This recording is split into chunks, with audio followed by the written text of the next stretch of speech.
All right, welcome back. Let's bring in Newt Gingrich, former Speaker of the House, Fox News contributor. He writes a free newsletter available at gingrich360.com. He joins us right now. Newt, good morning to you. Good morning.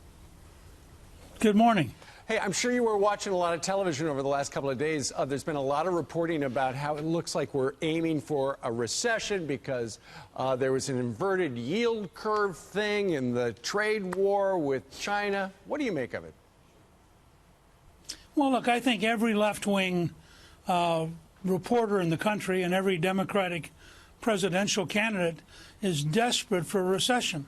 It's kind of weird. You know, they're running to be president in the hopes that more Americans will be unemployed.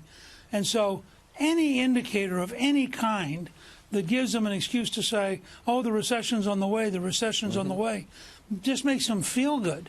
Now, the fact is that the president's policies are working overall, that the decline, for example, in the cost of oil and gas and natural gas is the equivalent of a big tax cut, and that we're going through a lot of changes.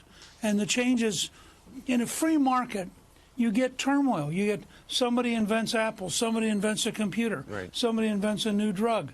And so there's a lot of churning, but so far at least, we're probably the healthiest economy on the planet, and we're more likely to avoid a recession than any other major country in the world. Newt, I want to ask you about the New York Times Magazine. I know you read it as much as you can, launching a new crusade to reframe America as defined by slavery and racism. Here's the headline. I want to show it to you. The 1619 Project. And the quote inside says, it aims to reframe the country's history, understanding 1619 as our true founding and placing the consequences of slavery and the contributions of black Americans at the very center of the story we tell ourselves about who we are. You're a historian. Your reaction?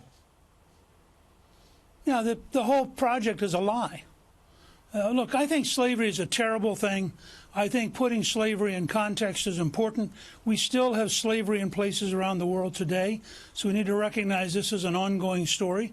I think certainly if you're an African American, slavery is at the center of what you see as the American experience.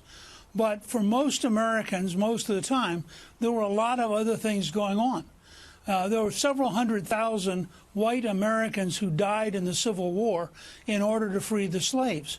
The fact is, I saw one reference that the New York Times claims that the American Revolution was caused in part to defend slavery. That is such historically, factually false nonsense that it's embarrassing that the New York Times is doing this. But if you saw the recent leaked interview, town hall meeting with the New York Times editor, he basically said, look, we blew it on Russian collusion, didn't work. Now we're going to go to racism.